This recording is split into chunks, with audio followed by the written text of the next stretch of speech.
Queria que você abrisse comigo Filipenses capítulo 4. Tá dando para me ouvir direitinho? Sim.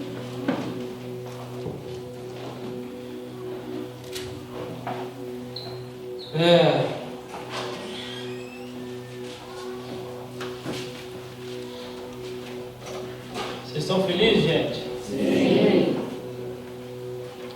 Antes da gente entrar no sermão, nosso último sermão da carta aos Filipenses, essa série que foi muito boa. Vocês gostaram, gente? Sim. Tá muito legal, né? Se você perdeu alguma das ministrações, vai lá no YouTube, hora do merchan, vai no YouTube e assiste lá, tá bom? Antes da gente entrar no sermão, eu queria falar algumas coisinhas que o Senhor colocou no meu coração durante o louvor. Há uma semana eu tive uma conversa com uma pessoa que foi muito legal, sabe?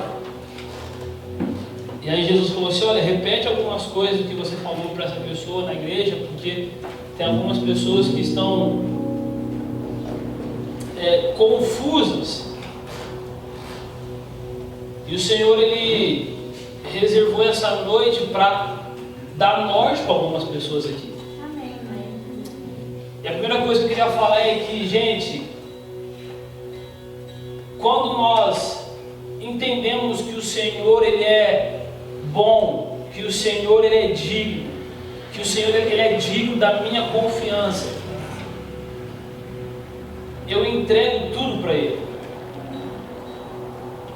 E aí o Senhor me mostrava algumas pessoas dentro de um barco com um remo nas mãos. E essa pessoa, ela tinha total interesse de ir para o lugar certo. Ela tinha total interesse de remar de acordo com a vontade de Deus. Só que essa pessoa, ela estava muito fraca. E aí ela não conseguia, então ela fazia força, e quanto mais força ela fazia, mais fraca ela ficava, e o barco ia mais parando cada vez mais. Então o Senhor falou assim: Gi, a nossa vida é como um barco, e o remo é como se fosse a força do nosso braço. Só que, meus amigos, nós temos que entender uma coisa: a direção da sua vida, ou ela é sua, ou ela é de Deus. Porque não tem como eu acreditar totalmente confiança da minha vida em Jesus em algumas áreas da minha vida, não. E aí, o que eu queria dizer é que quando nós largamos os nossos remos e estendemos as velas, o vento sopra e ele direciona o barco para o lugar mais certo. Então, se você está passando por um processo difícil, cara, eu vim aqui para dizer, cara, confie em Deus. Confie em Deus. Sabe, Deus não é como um mercenário que ele te fala palavras de confiança para depois te extorquir ou para depois te enganar, não. Deus é o seu Pai. Sabe, talvez a gente esquece de algumas coisas que são fundamentais no Evangelho. Mas o Senhor me trouxe aqui para dizer, cara, Deus é o seu Pai. Então, quando eu estou doente, eu preciso ir para o hospital. Quando meu carro quebra, eu preciso ir no mecânico. E quando a minha vida com Deus não está saudável, não está bem, eu preciso ir para o meu quarto. Só que a tendência nossa é que quando nós não estamos bem, quando nós pecamos, quando nós não estamos de acordo com a vontade de Deus, nós nos afastamos de Deus. Porque nós temos na nossa cabeça que Deus, ele exige santidade para nos amar. Só que está todo mundo careca de saber que não é a santidade que me leva a Deus, Deus me leva à santidade. Então nós não precisamos gastar energia nos preparando para chegar ao Senhor. Eu não preciso,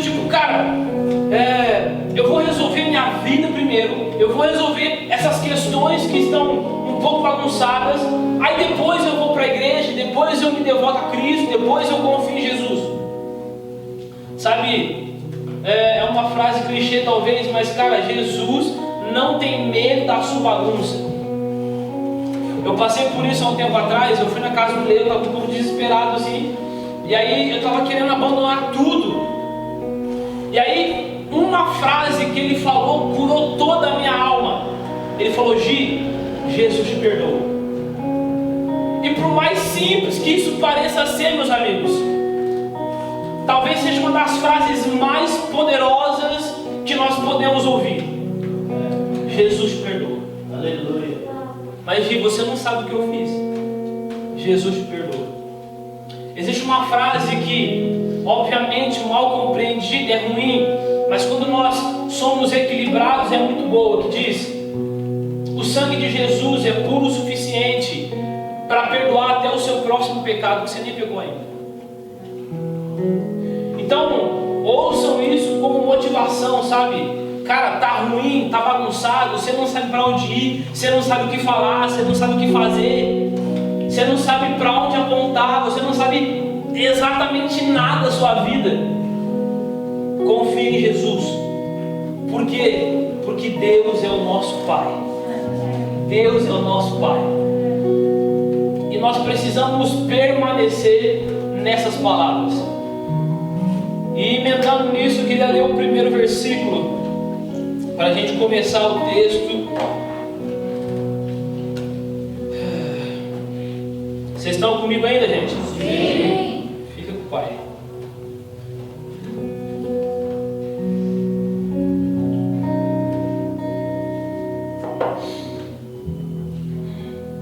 Bom, resumindo um pouquinho para vocês, Filipenses capítulo 4, Paulo ele vai tratar sobre algumas coisas específicas, como a unidade da igreja em Cristo. Ele vai falar sobre a ansiedade, ele vai falar sobre a paz de Deus, ele vai falar sobre o contentamento, e a gente vai discorrer um pouquinho sobre cada um deles hoje, tá bom? Filipenses 4, capítulo 1, Filipenses 4, versículo 1.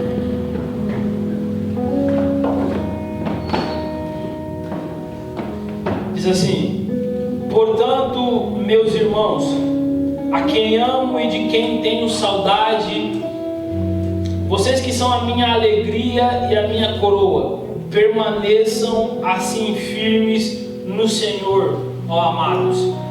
Então, com tudo que eu falei aqui antes de ler esse versículo, o que nós temos que ter em mente no Evangelho não é o quanto eu queimo, mas é por quanto tempo eu vou queimar. Não é se por 2 anos das nossas vidas nós fizemos retiros de 5, 6 horas cada culto, mas é sobre onde está o seu coração hoje. Será que você é radical igualmente como você era?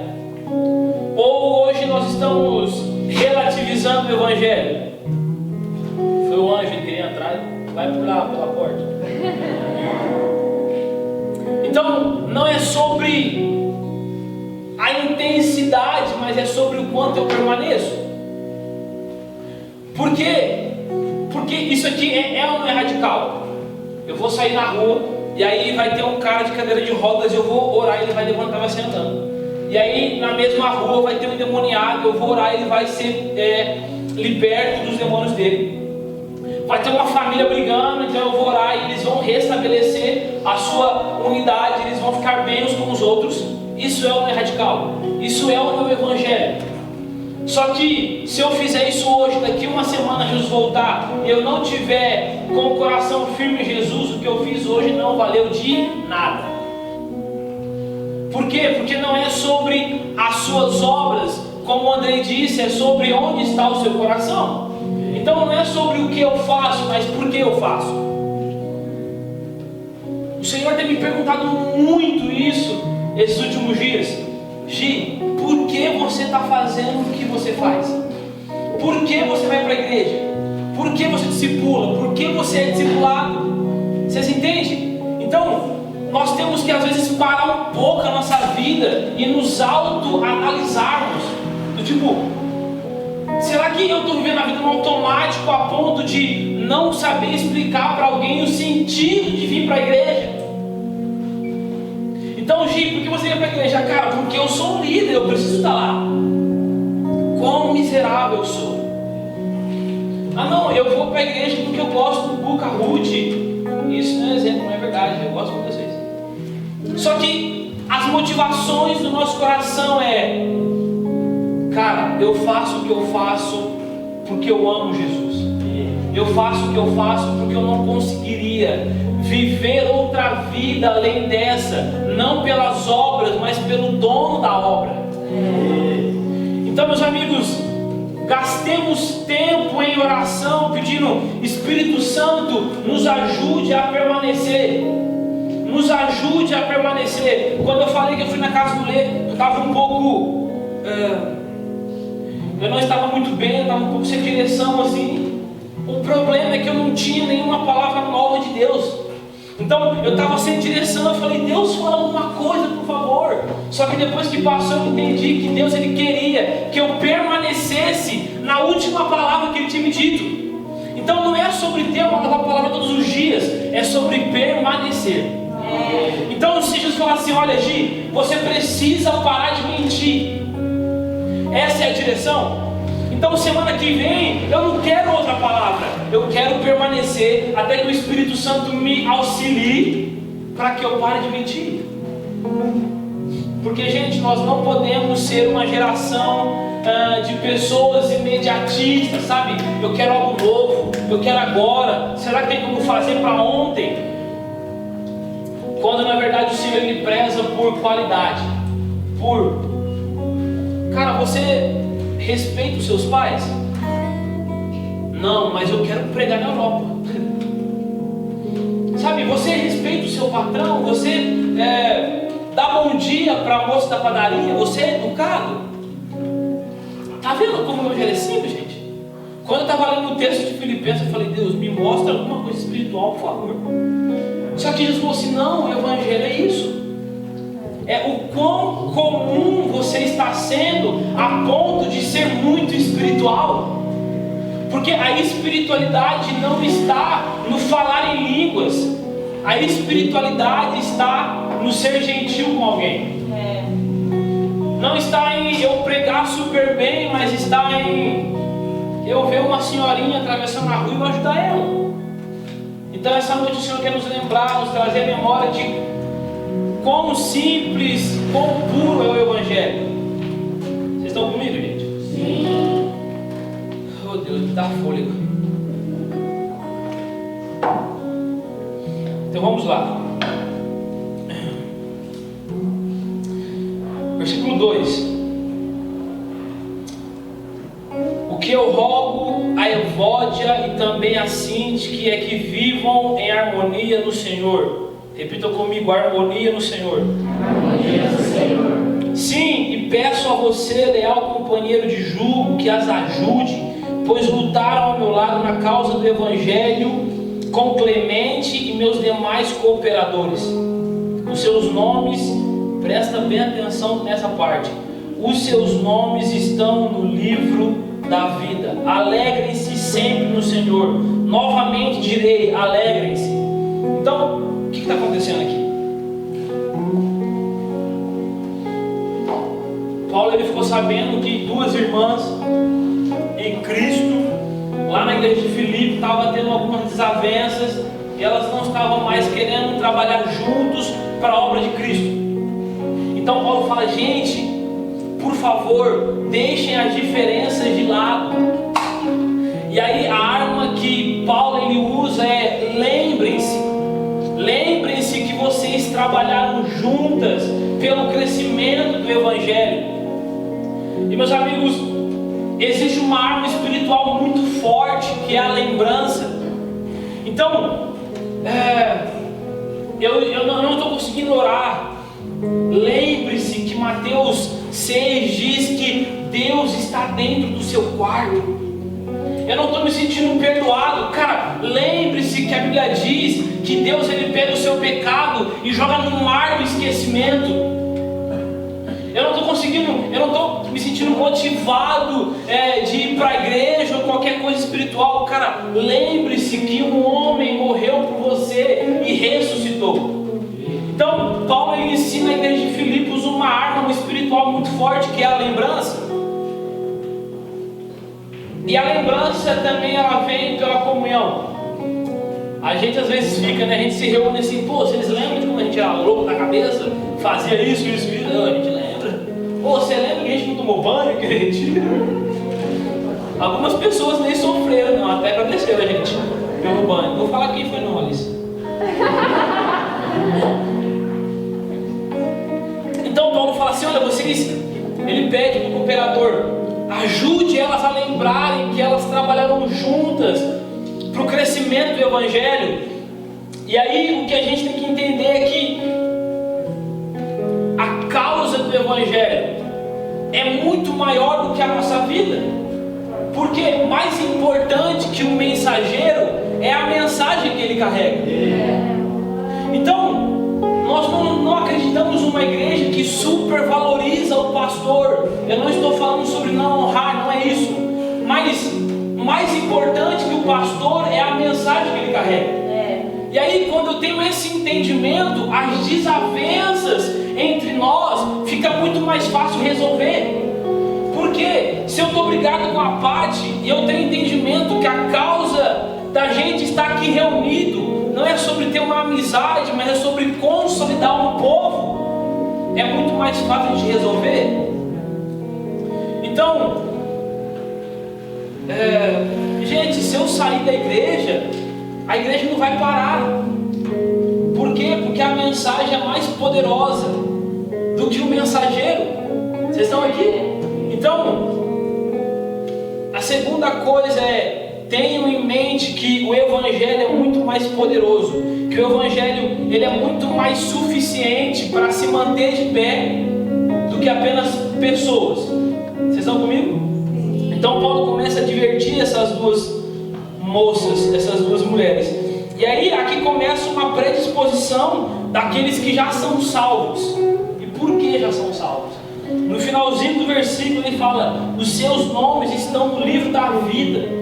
Essa expressão aqui nos remete a, antigamente, as cidades que eram livres, as cidades que não tinham o império escravizando eles, tinham um rolo, é como se fosse um hall de membros. Então a cidade que era livre tinha um rolo com o nome das pessoas daquela cidade. Por quê? Você está aqui? Deixa eu ver aqui, Patrícia, então você é livre. Você está numa cidade que é livre. Então, ele está dizendo, olha, o nome de vocês estão no livro da vida, ou seja, a cidade celestial. Vocês foram libertos do império do pecado. Então, essas pessoas têm uma predisposição para negar a si mesmo pela causa do Evangelho. Então, sabe, gente, nós temos que ser um pouco mais intencionais e um pouco menos infantis, porque eu fico um pouco com o pé atrás assim, de pregar isso na nossa igreja, eu não sei porquê, mas sabe essas picuinhas do tipo, fulano foi no pastel e não me chamou, então eu não quero mais saber disso. Sabe, gente, eu acho que isso é tão infantil, sabe? E eu não quero aqui menosprezar o problema de ninguém. Eu estou dizendo, cara, você é salvo. Nós estamos trabalhando para a salvação de uma cidade. É sério que você vai ficar empurradinho porque você não comeu um pastel com o seu amiguinho?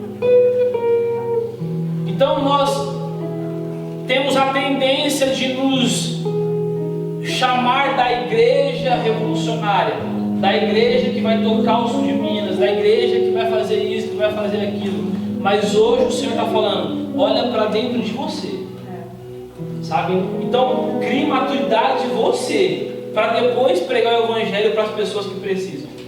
Vocês estão comigo?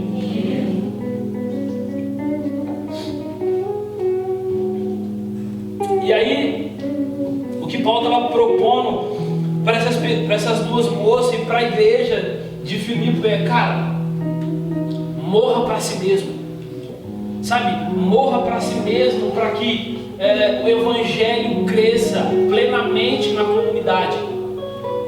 E aí o que nós precisamos ser é mártires das nossas razões. O Senhor falou isso muito forte no meu coração. Porque, gente, depois da nova aliança, o martírio é um sacrifício vivo.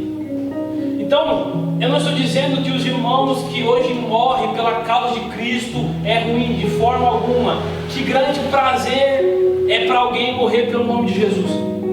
Mas eu estou dizendo que o maior privilégio e o maior desafio é morrer todos os dias ainda estando vivo. Então, quando Jesus estava na cruz, ele tinha razão de invocar os anjos do céu e falar assim: acaba com isso daqui, me tira daqui. Só que Jesus, com a sua razão, escolheu morrer. Então, não é sobre quem está errado. Será que Evódia estava errada? Será que Cindy estava com razão? Não é sobre quem está certo e quem está errado. É sobre nós vamos escolher morrer com as nossas razões. Por quê? Porque a causa do Evangelho é mais importante. Então, eu não brigo para fazer vocês me entender que eu tenho razão. É por isso que quando eu vou discipular alguém, a pessoa fala assim: hoje a Cat brigou comigo e ela falou isso. Eu falei: cara, beleza, depois a gente fala com ele, mas e você? O que você pode fazer para a situação melhorar? O que você pode fazer para isso não acontecer mais? Por quê? Porque não é sobre quem está certo, quem está errado. É sobre quem está mais disposto a morrer. Quem está mais disposto a negar a si mesmo, tomar a sua cruz pelo seu irmão. Então a gente vislumbra pregar o Evangelho para as nações, mas nós não temos disposição para morrer por quem está aqui do nosso lado. Então pare de reivindicar as suas razões e morra com elas. Sabe, vai para casa pensando nisso. Eu posso ter razão, mas eu vou escolher morrer com ela. Sabe, fulano fez isso, e isso não se faz. Tudo bem, cara. Seja um cristão e morra com as suas razões. Por quê? Isso não é pesado. Quando eu olho para Cristo, Ele fez isso. Quando eu olho para o ministério de Cristo, Ele fez isso. E aí, uma coisa que o Senhor me disse há um tempo atrás foi que o legado de Jesus é esse. Ele chega sendo o unigênito e foi embora sendo o primogênito. O que isso quer dizer? Eu chego num lugar sendo o único justo. Eu discipulo, vou embora sendo o primeiro justo. Eu chego num lugar me negando as minhas razões, e eu sou o único que faz isso. E aí eu vou embora daquele lugar sendo o primeiro. Por quê? Porque esse é o legado de Jesus. Ei, tome a sua cruz e siga. Então, vá para lugares, cara, ou então dentro da nossa casa, dentro da nossa comunidade, chegue sendo unigênito e vá embora sendo primogênito, sabe? Deixe algo pela qual as pessoas se inspirem em você.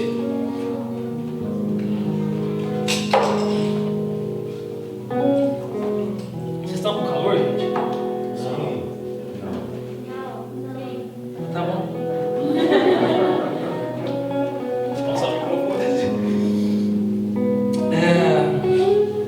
E aí uma frase muito boa que eu notei, não posso deixar de falar. Gente, cristão de verdade, aquele do fogo mesmo, não é aquele que fala em línguas, mas é aquele que freia a sua língua. O crente espiritual não é aquele que prega, que fala em línguas, que roda, que pula, não. É aquele que escolhe morrer quando ninguém está vendo, por amor ao próximo. Então a verdadeira espiritualidade que Deus vê não é aquelas que o homem vê, mas é aquela que ninguém está vendo. Então eu tinha a razão de me ofender com a Lara, mas cara, eu quero ser crente de verdade. Então eu vou pegar minha razão, eu vou calar minha alma, eu vou morrer por isso.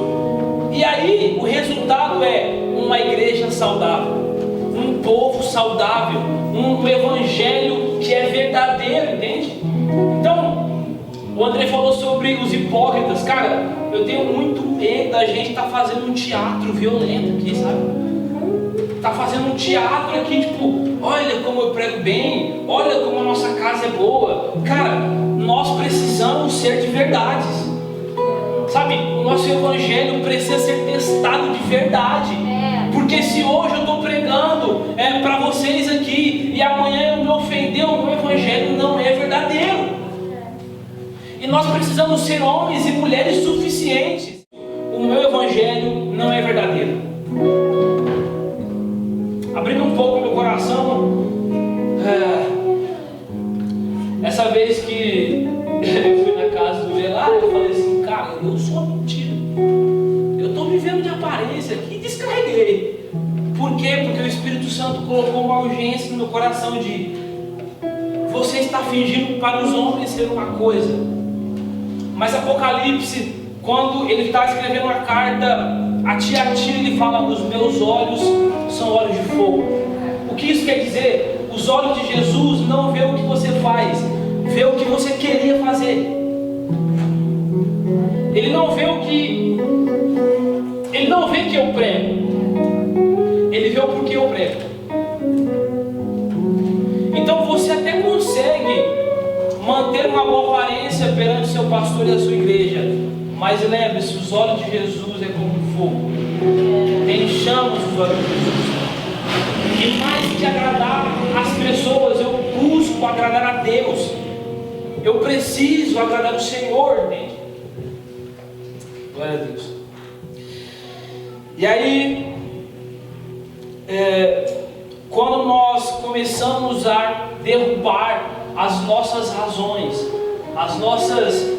os nossos argumentos, a unidade que Paulo estava falando, ela começa a ser promovida. Por quê?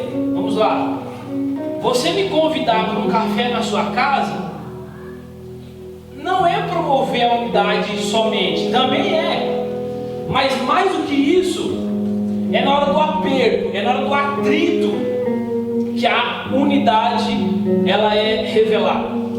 Porque se a gente tem uma vida super legal, a gente é muito amigo, ó, aqui ó, camaradagem, a gente toma açaí junto, vê filme, sai, conversa sobre tudo, mas quando nós precisamos que o Cristo seja revelado entre nós não fazemos isso, todo o resto foi em vão.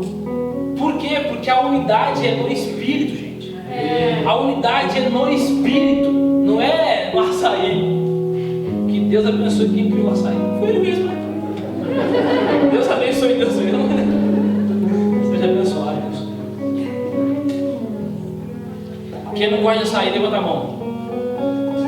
Fica no final aí. E aí, eu não estou pregando aqui, gente, um evangelho floreado, sabe? Um evangelho fácil, porque não é.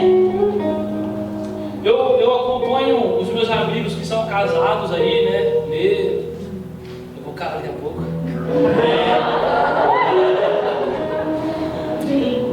Gente, seriedade aqui, por favor. E aí, eu estou acompanhando bastante, eu estou muito feliz, porque eu tenho visto que duas pessoas diferentes dentro de uma casa é quase uma bomba. É quase uma bomba. Por quê? Porque é para ser assim. Através do atrito vem a perfeição. E não é para ser fácil. Vamos ler Efésios capítulo 4. Olha o que diz Efésios capítulo 4. Versículo 3. Façam todo o esforço para conservar a unidade do Espírito pelo vínculo da paz. Então, para você, gente, façam todos os esforços possíveis para conservar a unidade do Espírito em vocês. Então, não é tipo assim, cara, vamos tomar um café na minha casa e pronto, a gente é amigo agora aqui, então Deus. Não, é quando você discordar da minha visão, eu discordar da sua, a gente continuar crendo no mesmo Deus. Só que isso gera um esforço. Eu preciso me esforçar. Me esforçar. O Evangelho é sim o Evangelho de esforço. E eu não estou pregando se esforce para ser salvo. Eu estou dizendo se esforce porque você foi salvo.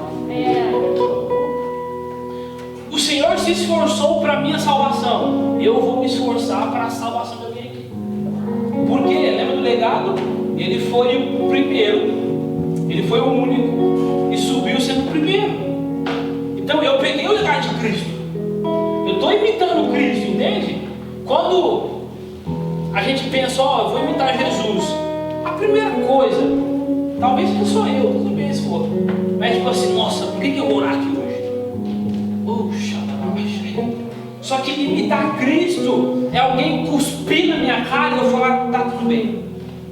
Eu não estou sendo, não é figurativo, gente, é literal. Alguém me dá um soco e eu não revidar, eu estou imitando a Cristo. E aí nós vamos entender como fazer isso agora, porque esse mesmo versículo fala, façam todo o esforço para conservar a unidade do Espírito. Todo o esforço para conservar a unidade do Espírito. Então a unidade é do Espírito, no Espírito, pelo Espírito, através do Espírito. Então não existe unidade sem Deus. Não existe unidade sem Cristo. A unidade que Jesus não é o centro, é Babel. E aí Jesus vem e bagunça tudo. Por quê? Porque o centro da unidade é o próprio Cristo. Por que eu faço o que eu faço? Porque eu vi Jesus fazer. Por que eu discipulo? Porque eu vi Jesus discipular. Por que eu perdoo? Porque eu vi Jesus me perdoar. Então o centro da unidade da igreja é o Cristo. Então como promover a unidade na igreja? A primeira coisa é: seja um com Cristo. Repita comigo: seja um com Cristo. Seja um com Cristo. Eu sou reflexo de Cristo. Como eu acabei de falar, eu só faço aquilo que eu vi Jesus fazer, cara. Então, eu sou bondoso com alguém, carinhoso, eu me preocupo, porque eu vi Jesus fazendo isso. Então, a unidade que você promove, se não tiver embasada naquilo que Cristo já fez, você vai ser o centro. Então as pessoas não vão para perto de você porque você parece com Cristo. Elas vão para perto de você porque você é legal. E não tem nada de mal em ser legal. Eu sou muito legal. Era para concordar, gente. Mas se eu promovo a unidade sem me parecer com Cristo, eu estou sendo construído como um bezerro de ouro. Então a unidade, cara, o centro da unidade é o Cristo. Então você entra no seu quarto, você se relaciona com o Espírito Santo, você vê algo em Deus, então você sai do seu quarto e você compartilha com as pessoas. E as pessoas vão reconhecer que isso veio de Deus. Nicodemos, quando encontrou Jesus, falou assim: olha, eu sei que você é Cristo mesmo, porque as coisas que você faz só poderia ser feitas se você viesse de Deus. Então, quando eu fizer uma boa ação para alguém, esse alguém tem que falar: cara, eu sei que você é de Deus, porque essas coisas que vocês estão fazendo só pode ser feita se isso veio de Deus, porque se parece com Cristo. Eu tenho que andar com Jesus até o ponto de ser confundido por Ele. Quando quando Judas entregou Jesus, e aí estava aquela muvuca, o povo falou assim: você é discípulo de Cristo, você anda igual a Ele. Você é discípulo de Jesus, não é? Você fala igual a Ele. Então que eu ande pela seminha das pessoas: cara, você está andando com Jesus, né? Você está falando igual a Ele. Alguém mais quer isso? Glória a Deus. E aí, a importância da gente ter um relacionamento com Jesus é que nós não podemos ser uma igreja que é refém da revelação de um homem. Por quê? Porque se esse homem cair, a igreja cai. Então, 2 Pedro, se eu não me engano, fala que todos nós, somos um povo sacerdotal. E sacerdócio fala sobre relacionamento com Deus direto. É sem intervenções, sabe? Não é através de alguém. Um sacerdote tinha encontro com Deus diretamente. Então a unidade ela vai ser promovida quando homens e mulheres se encontrarem com Deus todos os dias. Não quando o Gabi se encontrar com Deus todos os dias. Vocês estão comigo? Então não é sobre, cara, eu estou no barco da CMD e ela está indo. O barco está indo, está andando. Então eu estou indo junto com vocês. Cara, eu preciso da sua revelação de Cristo. Eu preciso saber o que você viu em Deus hoje, entende? E mais do que isso, você precisa saber o que Deus quer para você hoje. E aí lembra da história do começo que eu falei, que tem gente que está tipo assim, nossa, eu não sei o que eu faço. É porque Deus está assim, vai para a esquerda, vai para a esquerda, vai para a esquerda. Você está assim, nossa, eu não sei o que eu faço. Deus vai para a esquerda, vai para a esquerda. Quando nós temos um relacionamento com Deus, gente, nós não andamos perdidos. Porque quem se relaciona com Deus, até no deserto tem um norte. Isso foi boa, né? Então todos nós somos um sacerdote. A segunda coisa para promover a unidade, ter um coração na eternidade. No mesmo capítulo de Efésios. Então repita comigo, ter um coração na eternidade. Capítulo 4, versículo 4 e 6. Há um só corpo e um só espírito, assim como a esperança, repita comigo, esperança. Assim como a esperança para a qual vocês foram chamados é uma só. Versículo 6. Um só Deus e Pai de todos, que é sobre todos, por meio de todos e em todos. Então, nós somos um, gente, porque a esperança que nós aguardamos é a mesma. Então, eu não sou um com você porque a gente tem quase a mesma idade. Tem gente que está mais velha aí, Azaf, Leandro, Thaís, beirando seus 45 anos. Mas nós não somos um por qualquer coisa do tipo. Eu sou um com você porque a esperança que me chamou você também. Então, o final da caminhada é Cristo. Então, quem está indo para Cristo, eu sou um com ele. Aí o cara é assembleano do rededé. Eu sou um com esse cara. Minha mãe é esse cara. Mãe, eu te amo, beijo. Vou ligar para ela. Por quê? Porque não é sobre o quanto de coisas comuns, naturais que a gente tem. É sobre, cara, para onde você está indo? Cara, eu estou indo para Jesus.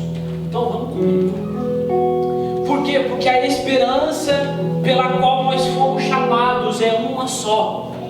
Cristo Jesus. Então o que me faz um com a Ruth não é que a gente nasceu em São Paulo, é que Jesus nos chamou. É que Ele voltará e vai chamar a igreja. A igreja, não a igreja CND, a igreja noiva. A igreja noiva, fala noiva, vem pra mim. Aí eu vou andando assim, a gente vai rodando. Mas nós vamos. Vocês estão comigo? Então, como promover a unidade? Eu preciso ter um coração na eternidade. Eu preciso ter um coração de peregrino. Porque só quem é peregrino que anda em comunhão. E por quê? Quem não é peregrino está gastando muito tempo construindo as coisas para si mesmo. Agora, quem é peregrino gasta tempo construindo pessoas. Porque olha, para onde eu vou, isso aqui não tem valor nenhum. Então eu vou construir você para que você vá comigo. Então, Gi, como ser alguém que promove a unidade na igreja? Tenha os seus olhos na salvação. Tenha os seus olhos em Cristo Jesus. Tenha os seus olhos na vinda de Jesus. E aí o versículo... cadê? Acho que é Filipenses. Eu vou achar. Filipenses 4, 5. É isso mesmo. Olha só. Seja a amabilidade de vocês conhecida por todos. Ponto final. E aí ele fala mais uma frase. Perto está o Senhor. Então presta atenção, Paulo está ensinando sobre a comunhão, sobre para de fofocar, gente. Olha aqui, perdoem uns aos outros mutuamente, se esforcem. Por quê, Paulo? Para vocês conviverem bem? Não, porque perto está o Senhor. Então, o que me move para ter comunhão é porque perto está o Senhor. É porque o Senhor está voltando. Então, quando eu vejo alguém desanimado, desamparado, triste, eu, como um peregrino que sou, não estou apegado a nada desse mundo, vou correndo e construo essa pessoa, porque perto está o Senhor. Então, seja movido pela eternidade, cara. Seja movido pela eternidade. A gente gasta muito tempo discutindo sobre coisas que, tipo, não vale a pena, sabe? Não vale a pena. E aí, às vezes, a gente está discutindo sobre ter bateria ou não, sei lá. E aí, o irmãozinho do nosso lado está tipo assim: cara, eu vou desistir de Deus, porque a minha família está ruim, meu serviço está ruim, o meu dinheiro está ruim, está tudo ruim na minha vida. E a gente assim: nossa, e agora? Bateria ou não bateria? Sabe, quando uma igreja ela é movida pela eternidade, ela é movida por essa revelação, perto está o Senhor. A coisa mais importante que ela faz é construir pessoas. É por isso que nós dedicamos as nossas vidas, canções e pregações nos discipulados, porque perto está o Senhor. E se o Senhor está perto, é que Ele está pronto. E para estar pronto, eu preciso de outra pessoa, porque Provérbios fala: ferro afia ferro. Sabe, nós precisamos.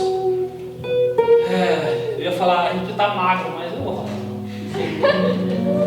A porta é estreita, meus amigos. E uma vez o Gaio, a porta é estreita, e uma vez o Gabs pregou que para passar por essa porta estreita, você precisa ser um.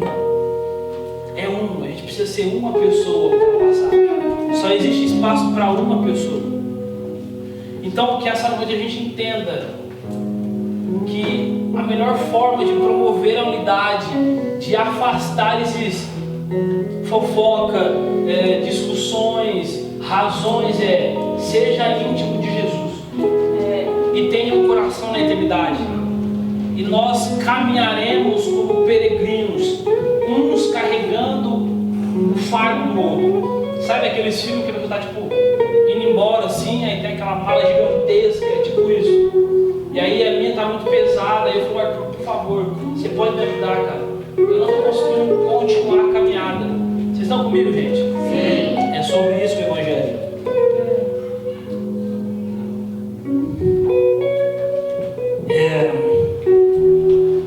E aí Paulo ele começa a mudar um pouco a narrativa no versículo 6.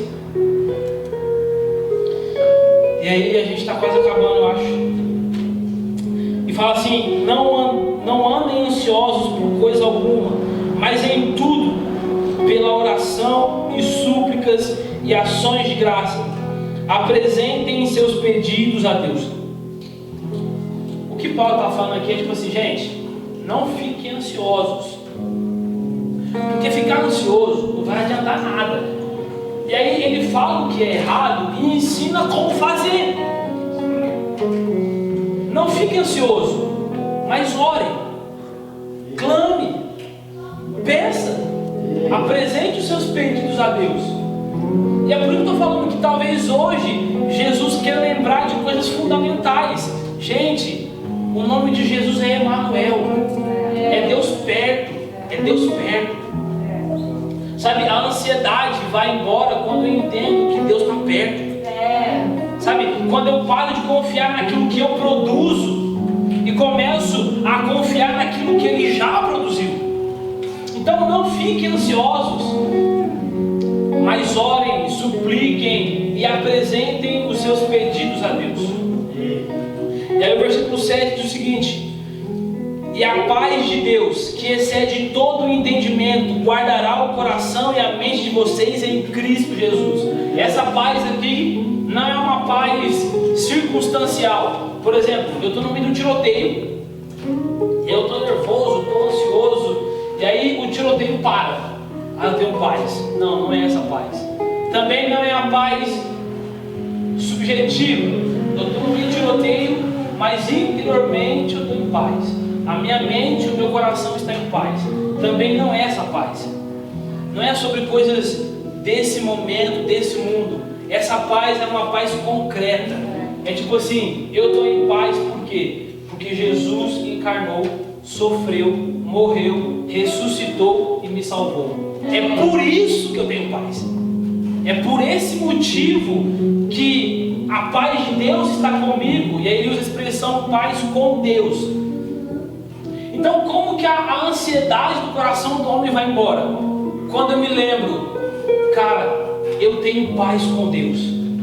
E essa paz que excede todo o entendimento alcança o meu coração.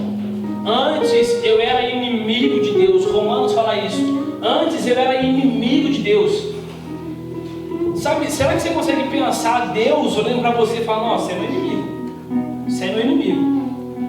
E aí através da crucificação de Cristo, da obediência de Cristo, da sua ressurreição, agora eu sou amigo de Jesus. João 15:15 fala, não mais servos, mas agora amigos de Deus.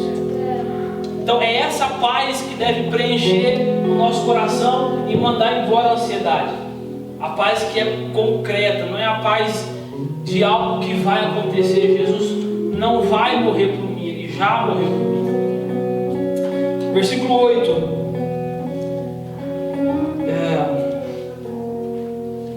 Cadê, gente? Vocês estão aqui ainda, gente? Sim. Estão felizes? Sim. Eu estou feliz. Versículo 8. Finalmente, irmãos, tudo que for verdadeiro, tudo que for nobre, tudo que for correto, tudo que for puro, tudo que for amável, tudo que for de boa fama, se houver algo que de excelente ou digno de louvor, pensem nessas coisas. Esse versículo é bem rápido, gente. Não é sobre você ser positivista. Tipo, olha, pensa em uma coisa que é legal aí, pensa em uma coisa que é bom, algo que é nobre. Esse versículo, ele fala sobre alguém, que é Jesus. Então, tudo que for nobre, Cristo Jesus. Tudo que for correto, Cristo Jesus. Tudo que for puro, Jesus. Pensem nessas coisas. Pense que Jesus é nobre. Pense que Jesus é puro. Porque isso traz paz. Porque isso traz paz. Quando eu penso no que Cristo é, isso me traz paz. Quando eu penso que Deus é o meu Pai e que no meio da ventania Ele vai me amparar, Ele vai me colocar num lugar seguro, isso me traz paz. Mas, mais uma vez, não é uma paz momentânea, não é tipo... A intenção de Jesus, gente, não é te tirar da tempestade, confiar nele, dentro do barco em movimento. E aí quando eu entendo que Jesus é tudo isso, isso me traz paz. E aí, outro assunto que Paulo está falando também é sobre contentamento. Vamos lá para o versículo 12 agora. Está acabando, gente. Versículo 12 e 13.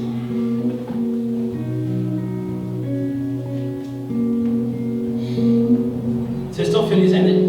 Sim. Fica perguntando para ver se também.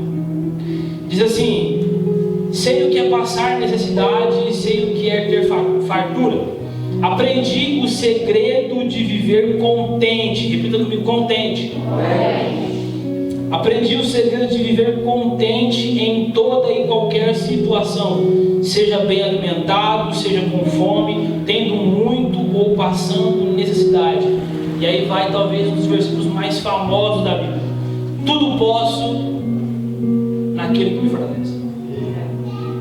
Tudo posso naquele que me fortalece. Então Paulo está falando assim, gente, por que ele está falando isso? Um pouquinho antes, ele está agradecendo os filipenses por ter mandado as ofertas. Olha, eu recebi de Epafrodito. Eu orei por isso, cara. Eu falei, Deus, deixa eu falar certinho, Epafrodito. Olha como me fala Epafrodito, sei lá. Mas olha, Epafrodito veio, me abençoou com as ofertas de vocês. Eu estou muito feliz. Mas eu não estou falando isso pela oferta. Por quê? Aí ele fala, porque eu sei viver com muito, com pouco, mas em tudo eu sou contente. E aí, esse segredo que Paulo fala, que está contente, é que ele aprendeu a confiar naquilo que é inabalável. Então, qual que é o segredo? Qual que é o tchan para eu não murmurar, cara? É eu confiar naquilo que é inabalável. Então, eu não confio no meu carro, eu confio no Deus que deu o meu carro. Eu não confio na minha casa, mas eu confio no Deus que é o meu lar. Então, quando eu tenho muito ou quando eu tenho pouco, eu estou contente. Por quê? Porque o motivo da minha satisfação é Deus e não o que eu tenho. Vocês estão comigo? Então, a motivação, o motivo da nossa alegria, que Filipenses tanto fala, não é sobre ter muito ou ter pouco, mas é sobre ter Deus. Porque talvez a igreja pregou muito tempo de uma forma errada que tipo, os pobres não são de Deus, porque Deus é dono da prata. Então quem é pobre está pecando. Ou então o rico não herdará o reino de Deus. Por quê? Porque não vai. O camelo lá na agulha vai passar, não vai. A gente tem essas paranoias, entende? Só que o Senhor, Ele não habita na riqueza e nem habita na pobreza. O Senhor habita no coração que é grato. Então, cara, eu tenho uma Ferrari, eu moro numa mansão, eu tenho milhões, mas eu sou grato pelo que eu tenho.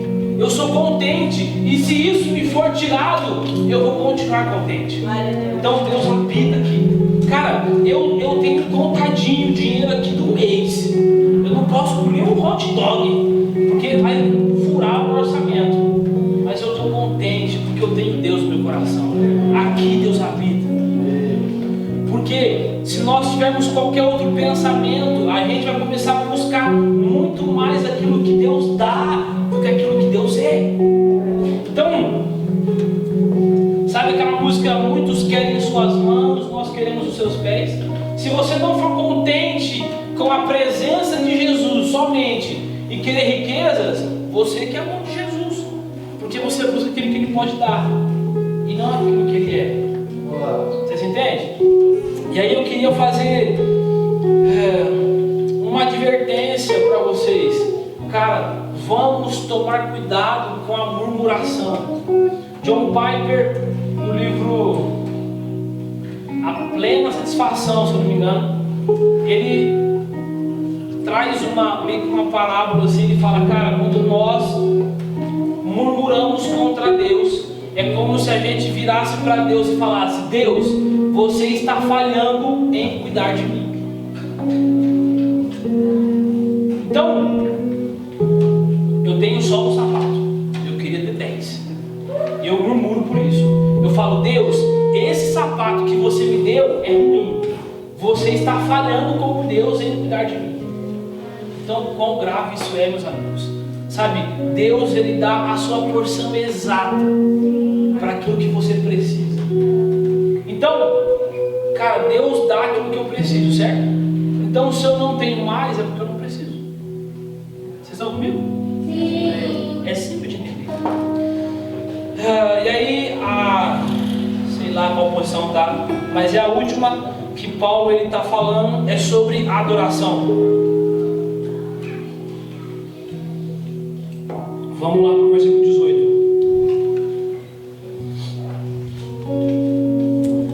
Versículo 18. Recebi tudo e o que tenho é mais que suficiente. Estou amplamente suprido agora que recebi de Epafrodito os donativos que vocês enviaram. Agora, presta agora. São uma oferta de aroma suave, um sacrifício aceitável e agradável a Deus. Então, o que está acontecendo aqui? Nós temos que entender que faz parte do papel da igreja ajudar financeiramente as pessoas que são mais, que precisam mais disso. E para mim, para Deus foi como uma oferta de um aroma muito suave. Então, gente, vamos lá. Quando nós falamos sobre adoração, a gente não está falando que eu vou levantar minha mão e aí Deus vai sentir o aroma da adoração. Também é isso. Também é quando eu canto e eu tenho uma voz linda. Todos sabem disso. Não é quando eu toco, não é quando eu danço, não é quando eu pulo. Também é isso. Mas a vocação de adoração dos santos é sofrer com quem sofre. Porque, presta atenção, quando a minha qualidade de vida é diminuída para suprir outra pessoa, alguém lembrou aqui de alguém? Quando aquilo que eu tenho, eu deixo de ter para que outras pessoas tenham, isso se parece muito com Jesus. Jesus, ele tinha tudo. Ele tinha o Pai, ele tinha comunhão com o Espírito, ele tinha o céu, ele tinha o paraíso. Ele era suficiente neles mesmos. Mas ele decidiu abaixar muito a qualidade de vida para que hoje nós fôssemos salvos. Então, quando eu pego, e me entendo de uma forma literal, gente, isso aqui é tipo assim, é literal. Quando a minha qualidade de vida ela é diminuída para que outra pessoa tenha o que comer, tenha o que vestir, isso para Deus é como uma adoração. Então Paulo está parabenizando a igreja de Filipos por isso. Falou, cara, obrigado porque vocês mandaram dinheiro para mim e hoje eu tenho mais do que o suficiente. E isso para Deus foi adoração. Amém?